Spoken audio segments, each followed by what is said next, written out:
Olá, bem-vindas a mais um vídeo da Maternidade Singular. Hoje eu quero conversar com vocês a respeito da diferença entre a educação tradicional e a educação respeitosa. Eu tenho percebido, através de alguns comentários, alguns vídeos, alguns textos que a gente lê, que existe uma certa confusão de alguns conceitos, uma ideia um pouco de que a educação respeitosa, ela deixa a criança fazer o que quer, do jeito que quer, a hora que quer, e não é bem assim, tá? Então, nós vamos conversar a respeito disso, para ver se fica mais claro, se as coisas ficam mais, cada coisa em seu lugar, tá certo? Para isso, eu preparei um PowerPoint aqui, para a gente poder conversar um pouquinho a respeito disso, tá bom? Só um minutinho aqui.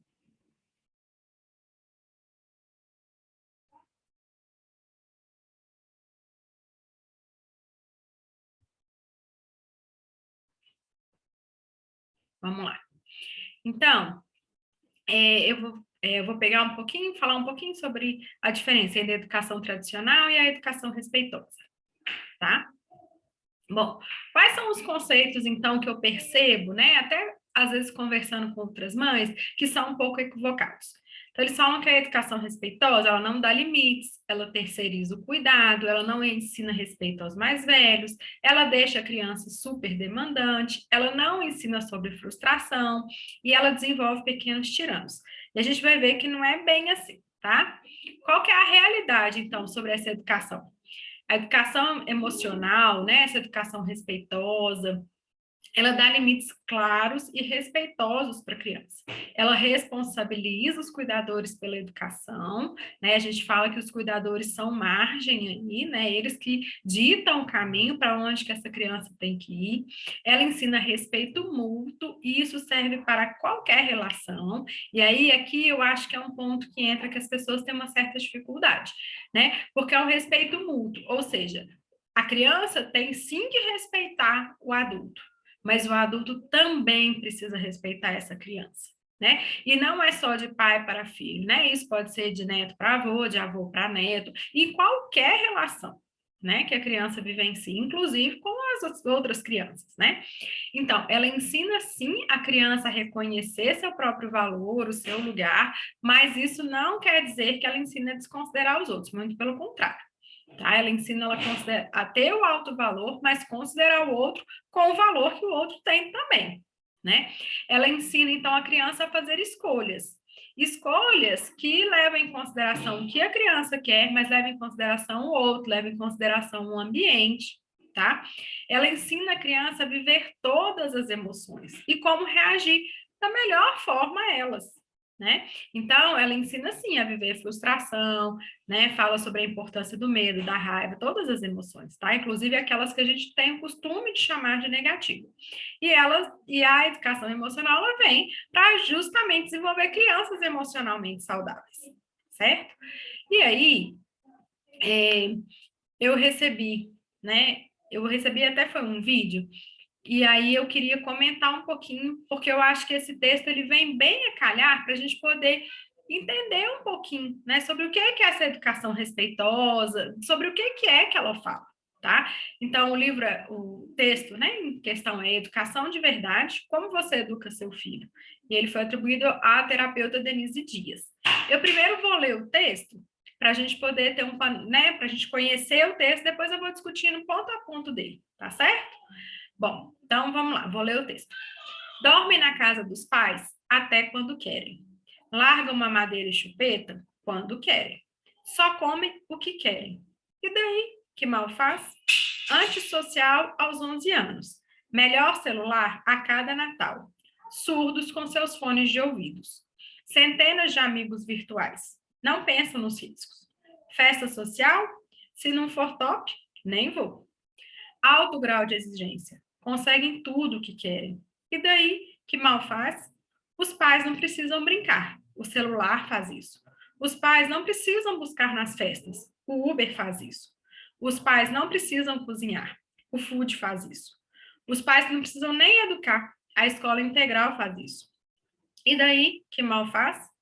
Nem pensam que tudo que o filho quer é um puxão de orelha e uma bronca. Hoje não é dia de festa. Vai comer comida que presta.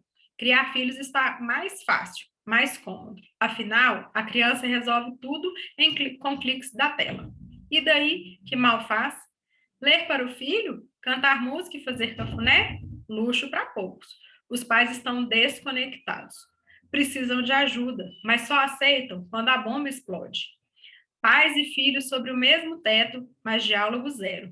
Nenhum filme juntos, mas sempre conseguem aquela selfie da família perfeita. Afinal, o que importa é mostrar que é feliz, ter 1000 curtidas. Mal sabem o que é um jogo de tabuleiro. Pensar virou uma coisa que dói. Fazer criança pensar parece que é fazê-la sofrer.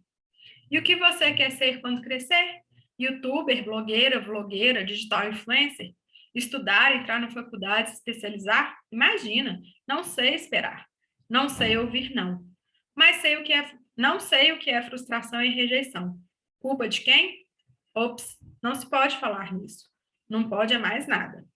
Não pode dar palmada, não pode falar alto, nem pé com a criança. Não pode castigá-lo, não pode nem falar não. E o tempo passando, os filhos crescendo, drogas e suicídio aumentando. Querem tudo para já. Bem no esquema. Venha a nós o vosso reino, seja feita a tua vontade, assim na terra como no céu. E ai do adulto que não disser não. Oh, desculpa. E ai do adulto que não disser amém. Né? Eu coloquei aqui o endereço do texto do qual eu recebi, né? Aliás, o vídeo, para caso vocês queiram ver também, tá aí, disponível, tá? E agora eu vou fazer como eu falei, eu vou pegar trechinho por trechinho e vou comentando, né? Como que a educação da disciplina positiva, né? Que é a orientação na qual eu sigo, como que ela vê cada uma dessas coisas, tá? Vamos lá. Então, dormem na cama dos pais até quando querem. Bom, a disciplina positiva, especificamente, ela fala sobre a importância da autonomia na hora de dormir. Então, a disciplina positiva é favorável, né, que a criança durma sozinha, né? Mas a gente sabe muito bem que hoje tem uma corrente muito forte, que é a da cama compartilhada, né? E o que a cama compartilhada diz? É, eu não... É, eu não fiz cama compartilhada com os meus filhos, né? Eu entendo pouco, mas eu já li algumas coisas a respeito. Mas do que eu entendo, a cama compartilhada, ela deve ser praticada, ela deve ser feita enquanto tá bom para os dois lados. E foi, inclusive, um dos motivos pelo qual eu nunca consegui fazer, né? Eu não consigo dormir bem com os meus filhos na mesma cama que eu. Claro que, eventualmente, eles dormem quando estão mais doentinhos, alguma coisa acontece, mas não é a regra, porque eu realmente não durmo bem. Meus filhos gostam de dormir atravessado na cama. E aí eu não consigo dormir, meu marido não consegue dormir, enfim. Mas o que eu entendo da cama compartilhada é que, sim, a criança, né, a gente fala da criação com apego, e é importante para a criança desenvolver senso de segurança, para ela se sentir pertencente, amada, para ela se sentir conectada ali, né? Só que isso, a ideia é justamente a criança desenvolver um senso de segurança tão grande que vai chegar um momento que ela mesma vai querer ir para a cama dele, sabe? E aí eu até vou contar para vocês uma história assim que aconteceu comigo, que eu achei muito curiosa, assim, né? Que fala um pouco da autonomia que a criança quer. A gente mudou de estado e aí, quando a gente foi para casa nova na outra cidade, né, no dia que a gente chegou, as coisas estavam muito bagunçadas. E aí a gente não montou a cama do meu filho. Aí tinha o colchão, né? E a minha cama é uma cama box do meu quarto. Então, eu queria que ele dormisse comigo, porque eu fiquei com medo. Eu falei, a gente está num ambiente novo, é a primeira noite, né? Falei, se ele acordar de noite, ele pode acordar meio assim, e a gente tinha colocado as tábuas, né, as cabeceiras, tudo encostado assim na parede. Eu fiquei com medo, falei, vai que ele tropeça aqui, esse trem cai em cima dele. E eu pedi para ele dormir comigo. Ele não quis, ele quis dormir no quarto dele, né? Então, assim, a ideia da cama compartilhada não é exatamente até quando eles querem, né? Assim, a questão é até quando eles estão maduros e prontos para terem autonomia. E se isso for confortável para os pais, né? Largam mamadeiras e chupeta quando querem. Bom, não é exatamente o quando querem, né? A gente precisa entender o seguinte: a mamadeira, a chupeta, foi o adulto que introduziu na vida dessa criança, então ele precisa arrumar uma forma respeitosa, né? O que a gente fala muito é essa questão da imposição. O adulto fala, agora acabou. E pronto, e a criança tem que sofrer todas as consequências, né? E tem que fazer isso à força, né? Contra isso que a gente fala. Não é que elas largam quando elas querem, né? Não é bem assim, a gente sabe que tem necessidade, a gente sabe que tem um tempo, que a partir daquele tempo, né? Assim, o problema da dentição é muito sério, né? A gente sabe que tem uma série de problemas, né? Só que, assim, existem maneiras respeitosas de fazer isso. Você pode dialogar, você pode conversar, você pode fazer combinado, você pode fazer isso de maneira gradual. Não é simplesmente agora eu acho que acabou, acabou, pronto, eu vou lá, forço, né? Uma coisa que eu introduzi, eu forço para tirar, certo? Só comem o que querem. Entra mais ou menos o que eu estava falando ali, da mamadeira, da chupeta. Não é que a criança só vai comer o que quer. Claro que não. Agora, a criança, ela é um ser dotado de vontades, ela é um ser dotado de gosto, de preferências, né? De tudo. E aí, assim, o que a gente é contra é forçar essa criança a comer. Forçar ela a comer a quantidade que o adulto acha que é o adequado, sem entender e sem levar em consideração o corpo dessa criança, a capacidade dessa criança de saber, né, o que é importante para ela, o que é necessário, não é só importante. Importante, quem sabe, geralmente é o adulto, né?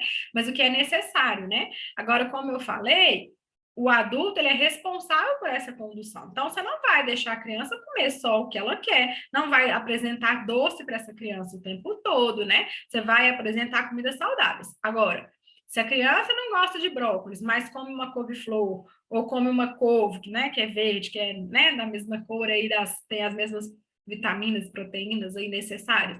Então, assim, por que ela não pode escolher? Por que eu, adulto, tenho que me impor sobre o gosto dela, sobre a preferência dela, né? Mas é claro, eu vou apresentar mais de uma vez, eu não vou partir do pressuposto que ela não comeu uma vez, que ela não quer mais, nunca mais vou apresentar, né? Mas ela tem possibilidades, né? Inclusive, a gente envolve ela na possibilidade dela preparar esse alimento junto, quando possível, né? Dela escolher qual o cardápio da casa, não sozinha, né? Mas junto, né? O que é bom para essa família como um todo, certo? Bom, melhor celular a cada Natal, surdos com seus fones de ouvidos. Então, o que acontece? Dentro da disciplina positiva, uma das recomendações é que se faça uma educação financeira, né, com essa criança. Então, para ele ter o melhor celular a cada Natal, isso precisa ser acordado, isso precisa ser a criança, ela quer, mas ela quer por quê? Qual é a necessidade? Ela tem uma necessidade disso, né? Existe algo aí, como que ela vai contribuir para isso? Ela consegue, por exemplo, ela já tem maturidade suficiente para poder cuidar desse aparelho, que é um aparelho caro, ela já consegue, ela já entende a importância disso, então tudo isso é levado em consideração. E outro aspecto muito importante é o convívio social. Né? A gente está fazendo uma educação emocional justamente para que a criança tenha condições de conviver da melhor maneira possível, tanto para si quanto com o outro. E é importantíssimo que ela conviva com outros. Né? Então, a ideia é que a criança tenha maturidade para lidar com as situações, para lidar com as outras pessoas, certo? Vamos lá. Centenas de amigos virtuais não pensam nos riscos. Então, outra orientação da disciplina positiva é evitar o uso de telas, né? Fazer um uso consciente, cuidar do conteúdo, né? O que essa criança está assistindo, acompanhar, ver junto, ter possibilidade de discussões, de trazer a temática, de saber como é que a criança está percebendo aquilo, como é que ela está vivenciando aquilo que ela vê no mundo virtual, né? E trazer outras atividades, limitar mesmo esse tempo, né? Porque a gente sabe dos prejuízos que tem e a gente também sabe que tem muitas coisas benéficas, né? Festa social. Se não for top, nem vou. E aí, é muito importante, quando a gente fala dessa educação emocional, um ponto fundamental é o autoconhecimento. E aí, o que é top? Né? O que é uma festa top para cada um? Né? É festa top porque vão ter mais de não sei quantas mil pessoas e eu vou tirar foto e vou... eu fui naquele lugar super badalado. Isso é importante para mim? Isso é um valor? Né? Ou é top porque vai ter o cantor não sei o quê, fulano de tal. Mas eu nem gosto daquele estilo musical. Faz sentido para mim? Né? Então, a gente vai ensinar isso para a criança, para o adolescente, para que ele faça as escolhas dele, né? Que às vezes, se for top, porque todos os meus amigos vão e eu quero estar junto com os meus amigos, por exemplo, se isso é um valor para mim, por que não, né? Bom, alto grau de exigência, conseguem tudo o que querem, tá? Aí, eu vou voltar a falar, né? A gente, dentro da disciplina positiva, a gente faz com que a criança vivencie todas as emoções, né? Inclusive, essa questão da frustração, né? E aí a gente é uma coisa que se fala muito dentro da disciplina positiva, é a importância da gente não resgatar a criança. Deixar a criança vivenciar as consequências dos atos dela, as consequências naturais, as consequências lógicas, deixar a criança assumir a responsabilidade pelas escolhas dela, né? Por isso que a gente também trabalha tanto essa coisa de dar escolhas, ela saber assumir. Eu escolhi isso, então é isso, né? Bom, os pais não precisam brincar, o celular faz isso. Os pais não precisam buscar nas festas, o Uber faz isso. Os pais não precisam cozinhar, o food faz isso. Os pais não precisam nem educar, a escola integral faz isso.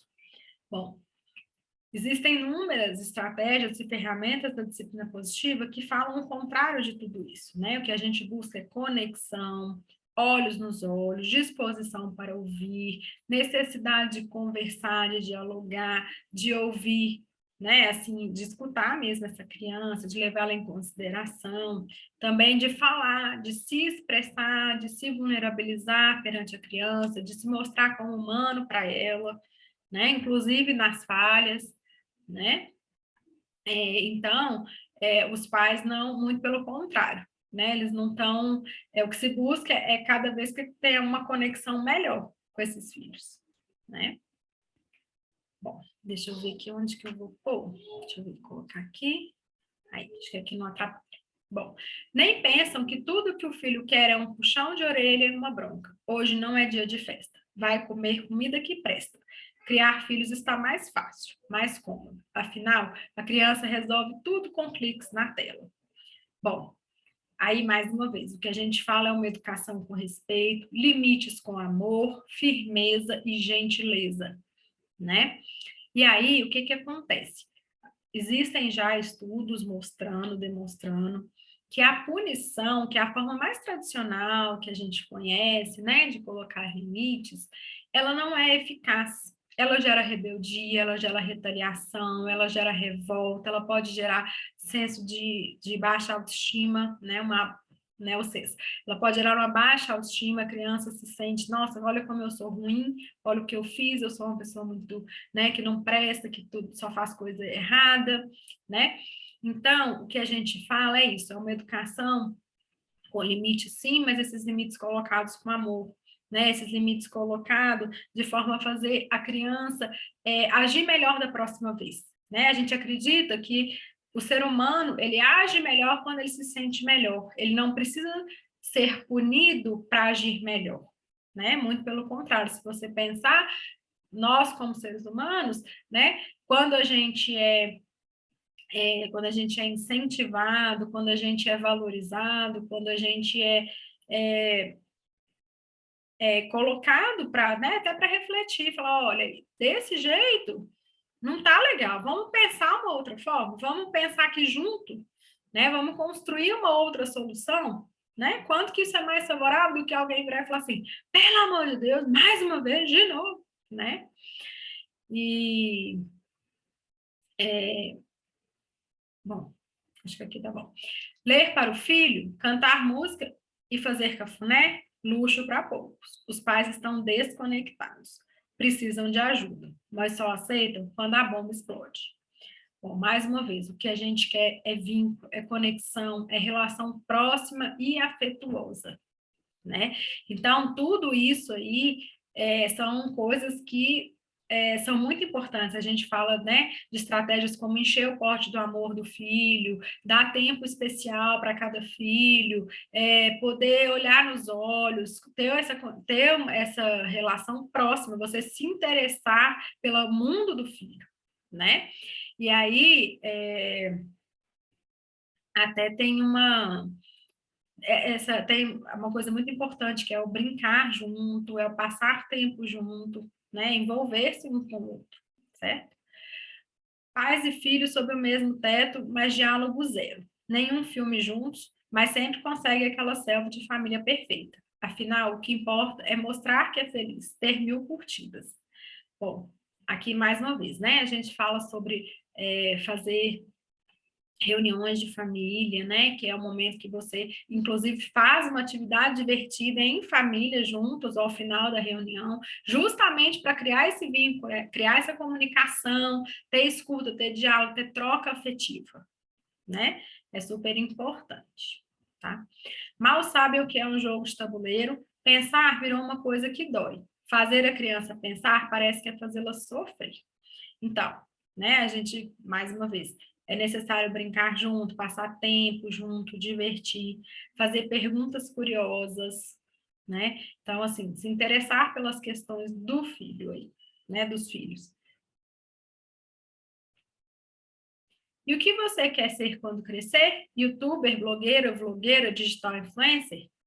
Bom, hoje em dia, as escolhas são inúmeras, né? As possibilidades estão, assim, extremamente abertas, né? Então, é importante, sim, que a gente respeite as vontades dos filhos, né?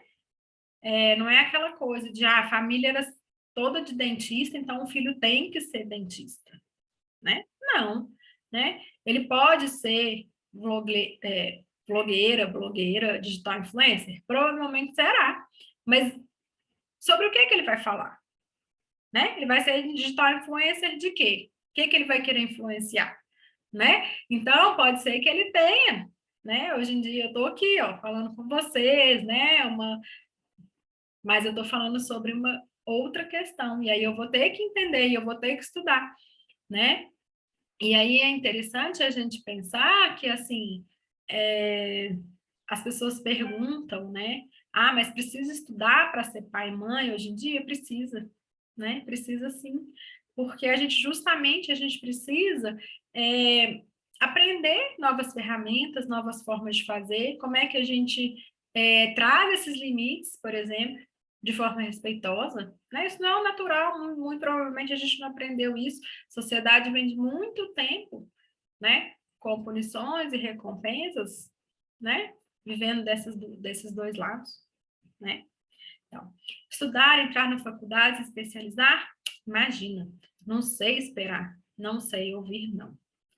E aí, isso é uma questão que vem muito, não, não pode falar não para criança. Gente, o não, ele tem uma especificidade aí, que é o seguinte, como, assim, isso não é só da disciplina positiva, quem conhece a PNL, que é a Programação Neurolinguística, já ouviu falar muito disso, né? Que eles dão um exemplo muito, assim, comum, né? Se eu falar, não pense no elefante cor-de-rosa, você pensou no elefante cor-de-rosa, né? É como se o cérebro não processasse o não. E aí, para a criança que ainda está com o cérebro maturo, está com o cérebro de informação, isso é mais difícil ainda. Então, o que a gente fala? A gente fala para evitar o não. Não é para não falar, gente. Eu acho que é quase impossível. Eu não consigo. Né? Assim, a gente fala não. Só que, primeiro, a criança escuta não o dia inteiro. Não põe o pé na mesa, não põe o dedo no nariz, não bate no irmão, não joga isso, não pula no sofá, não, não, não, não, não, não. Então, assim, é muito não, né?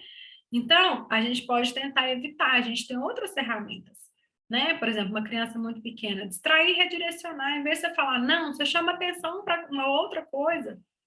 Você está falando não para ela, para aquilo, só que de uma outra forma, e ela escuta, ela tende a escutar e responder de uma forma muito melhor, né?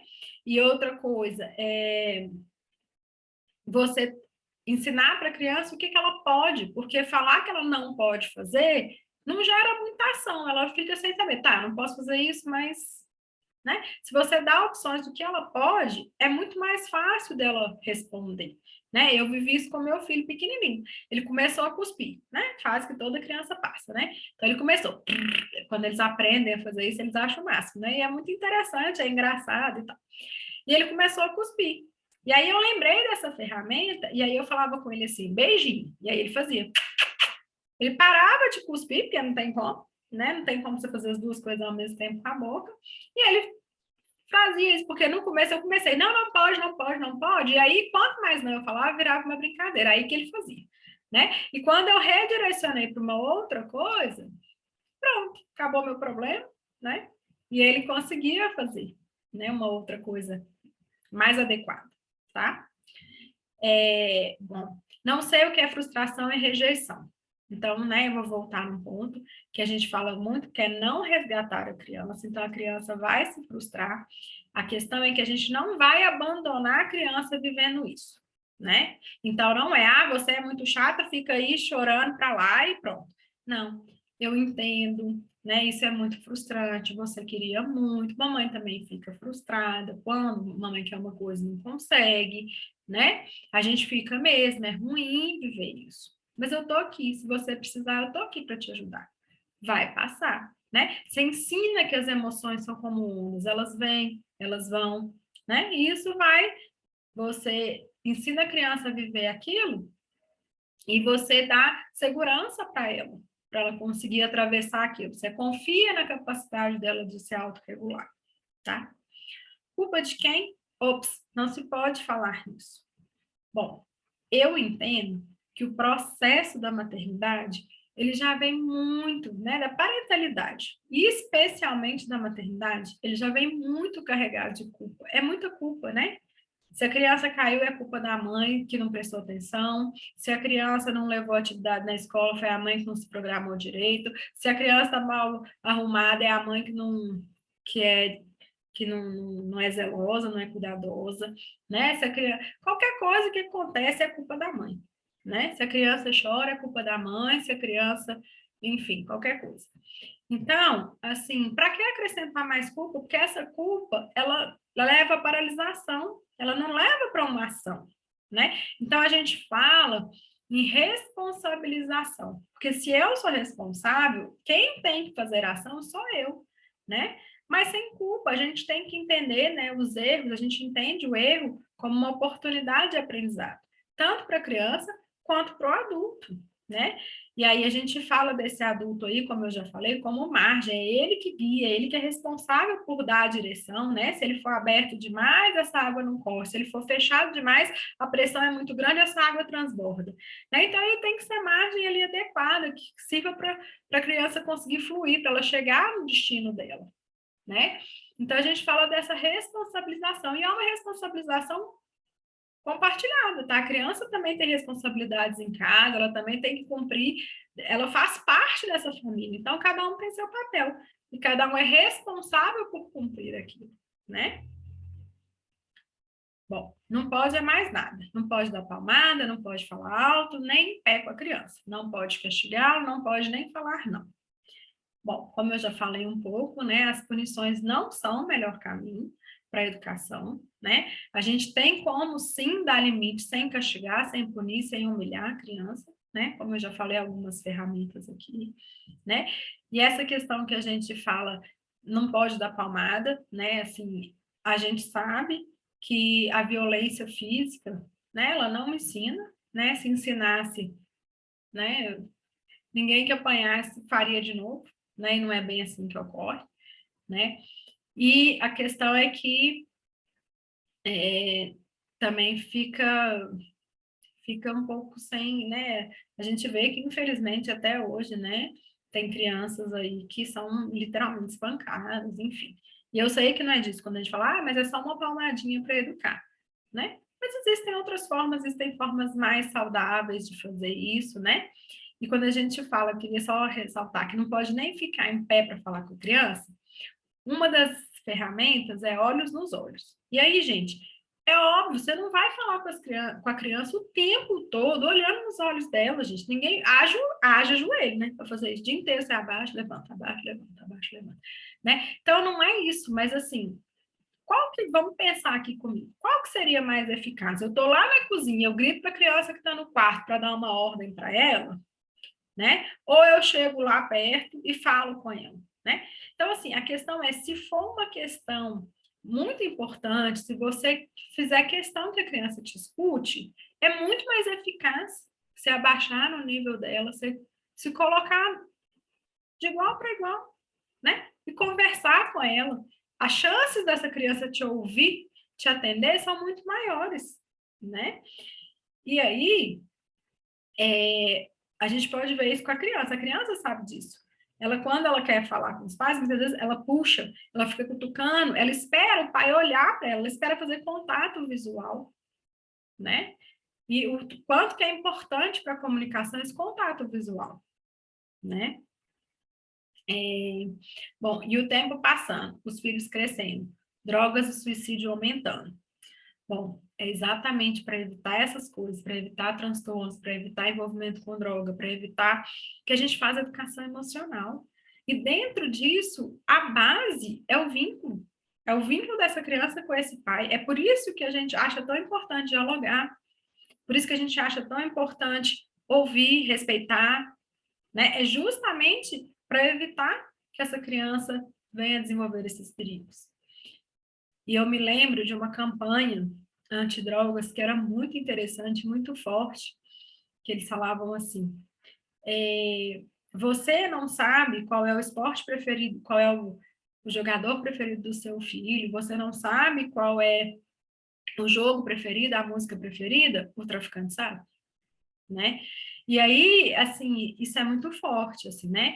Quanto mais vinculado a gente está, quanto mais essa criança teve essa educação emocional e ela se sente valorizada, ela se sente respeitada, mais difícil é, né? Ela se envolver com drogas, ela ter algum transtorno, né? Tudo isso. Bom, querem tudo para já, bem no esquema. Venha a nós o vosso reino, seja feita a tua vontade, assim na terra como no céu. E ai do adulto que não disser amém. E aí, para terminar, então, a gente fala o seguinte: todos têm igual valor na relação, né? E aí, assim, não é que os pais são escravos dessa criança. Os pais não têm que atender essa criança em tudo, eles não têm que fazer tudo por essa criança. O que eles precisam é respeitar essa criança como ser humano, né? Eles entenderem que essa criança ela tem capacidade de escolha dentro da vivência dela, dentro do que ela consegue, né? Dentro da adequação para a idade dela, né? Ele tem, sim, desejos, vontades, né? Que podem ser diferentes desse adulto, do que adulto, da expectativa que o adulto criou para ela, né? Mas esses pais não são escravos dessa criança, né? E nem ao contrário, né? Essas crianças também não são escravas desse pai, né? Então, é muito por isso, eu espero que tenha ficado mais claro. Deixa eu interromper aqui para conversar um pouquinho com vocês.